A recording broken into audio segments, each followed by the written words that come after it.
Hey everyone, welcome to another episode of The Coder's Couch. Today's episode is special because I'm excited to announce the launch of my new book, Rules for My Life, The Beginner's Guide to Living a Life You Love, available July 11th in paperback, ebook, and audiobook. This book is about helping you build a life you love by deciding how to make life happen for you instead of letting life happen to you. In this book, I describe the rules and principles I live by that have given me a life I love, and I want this book to be your starting point to help you do the same. Today, I'm sharing the book's introduction with you. If you love what you hear, you'll love the rest of the book. Let's dive in. Introduction. Everyone lives by a set of rules, a way of making decisions. Did you choose them for yourself, or are you doing what someone else has told you to do? Live a life by design, not by default. Shiv Khera. This is a book about the rules I use to guide my life. When you picked it up, maybe you were thinking, yes, just what I need, more rules to live by and to observe. Or perhaps you simply want a little more structure to an otherwise chaotic existence. Maybe you're even here to pick my brain about my thoughts on certain topics. Whatever your reason, I'm glad you're here. Welcome to this book. I think you'll find this to be a little different from other self-help books. My hope is not to preach at you or point out all the ways in which you're not doing enough or failing at life. There are enough critics in the world, so I don't want to add to those voices. This is simply a conversation. Well, maybe more of a monologue, technically, since I can't hear your response. But all the same, my desire for this book is to bare my heart, to reveal how one person out of the billions on this planet has decided to live his life.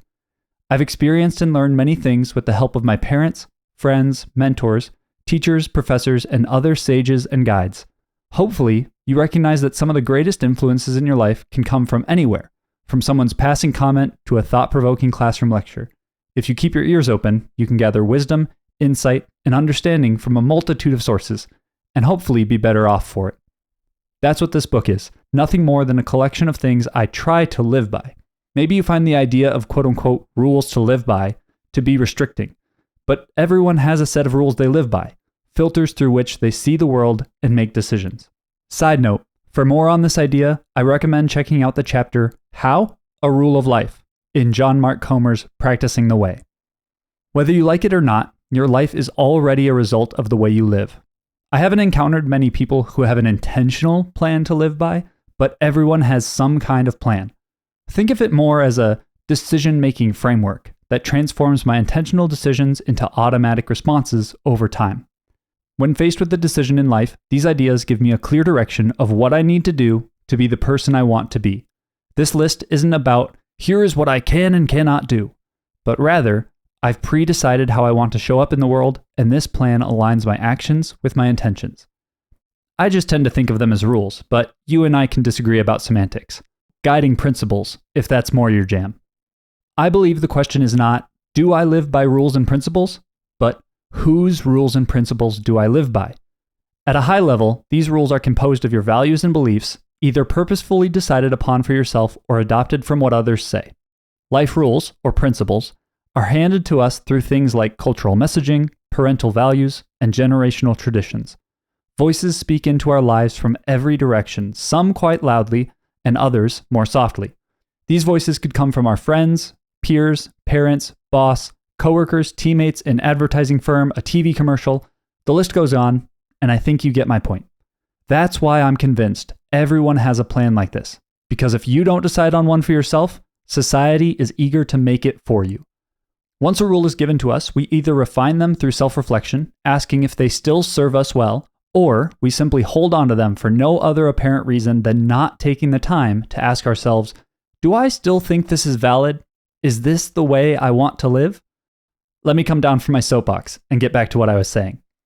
Some of my rules and sayings are things I repeat to myself daily, and others I only need to remind myself of once a month or on some kind of a special occasion. These rules are unequally applicable across my life. Some only work at certain times, but each one shapes my life in profound ways. After living with these rules and sayings for this long, I don't think I could, or would want to, go back to life before them, with a clear process for how I make decisions in my work, my relationships, and for myself, aka my soul. I have found greater joy, peace, patience, sanity, and hope for the future. Some philosophers say we, as people, are defined by the decisions we make. I think Defined by might be a little strong, but our decisions certainly contribute to who we are. The same is true for me and my rules. Some of them make me the person I am. Speaking of which, this is a good time to introduce myself. I'm a 26-year-old graduate student pursuing a degree in marriage and family counseling after spending 4 years in the corporate world as a software developer. Confronted with my own shortcomings, I started exploring self-help and self-improvement over a decade ago, reading every book I could get my hands on. Side note, at the time, I had greater access to books than all the podcasts and YouTube videos we have in the self-help space today. We are in quite the resource paradise. What a time to be alive! I have the privilege of sitting with people and walking beside them as they navigate their lives, discussing everything from day-to-day frustrations to life-changing challenges. I don't always have answers, advice, or the right thing to say, but I promise to sit with people in the middle of their struggle. But this book isn't so much about who I am. This book is about why I am. I invite you to sit down and read this book as though we're getting coffee together, and I'm simply sharing my thoughts with you. Furthermore, I invite you to wrestle and dialogue with what I'm saying. If there's a rule that clicks for you in the way I describe it, that's fantastic. But if you need to take what I've written and tweak it to fit your life, I think that's even better. I don't claim to have answers to everyone's life. I simply have found what makes my own life better. If you absolutely hate the rules I live by, you now have a better idea of what you don't want. You and I live different lives, and you're faced with different decisions than I am. You will probably be best served by adopting a decision-making process that's different than mine. This book is nothing more than a starting point for you to define your process. However, I think there's a strong possibility that these rules as written, shout out to my dungeon masters in the audience, will help you in similar ways to how they've helped me. I encourage you to take them as they're written here, think about them, chew on them for a while, and then decide what works for you. Remember, it's about asking the question, would this serve me well? Is this the way I want to live? I ask that you bring an attitude of gentle skepticism with you as you read this book. I promise to be honest and speak plainly, foreshadowing, with you, listener, if you promise to test what I'm saying against your own personal experience.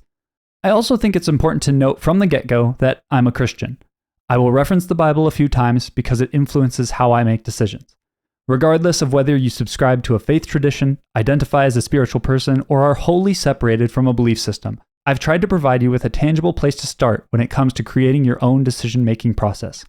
While this book is written from my Christian perspective, I promise you do not need to be a Christian or even religious to gain insight or find a rule that applies to your life. I don't expect you to agree with everything I say, but I expect you to consider how you've chosen the life you have and the ways in which you've allowed other people to shape your life for you. Thank you in advance. This book is divided into 3 sections. The first section outlines rules that apply to my daily tasks and other work I need to do. When deciding what to do in the face of a task or chore, these are the things that help my life run a little smoother and help me crush my to-do list so that tasks never pile up.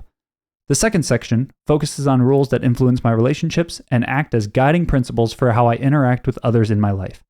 These rules increase love, decrease tension, and make it more pleasant to live with other people, and probably make it more pleasant for other people to live with me. The third section is the largest and probably the most helpful. This section explains the rules for my soul. When it comes to my sanity, my quality of life, or simply cherishing being alive, these rules tell me where to go and what to do. If any of these rules resonate with you and inspire you to make some changes, I'm so happy to hear that. This is part of my roadmap, and if it helps you navigate your life as well, that's amazing. However, if you don't adopt any of these for yourself, I won't take it personally. At the end of the day, it's your life. I want it to be one that you love, not a life I've prescribed for you. Before we begin, I want to clarify one final time that the goal of this book is not to get more people to live the same way I do. When I look at the lives of my friends, my peers, and the world in general, I see too many people, quote unquote, letting life happen to them, instead of deciding, this is the way I want to live. I'm convinced we have more agency than we give ourselves credit for. My desire is that more people take ownership of their life instead of accepting whatever falls into their lap. This is the way I've taken ownership of my life. I hope it can help you get a clearer picture of what you want for your own life so that you can live a life you love. I'm glad you're taking a step with me on this journey. And now, with the ground rules laid, I would like to share with you some rules for my life. I hope you enjoyed that preview of my new book, Rules for My Life, The Beginner's Guide to Living a Life You Love, available July 11th. Thank you so much for listening. Let me know what you guys think down in the comments. Until next time, look at your life. You're worth being well. Love you guys.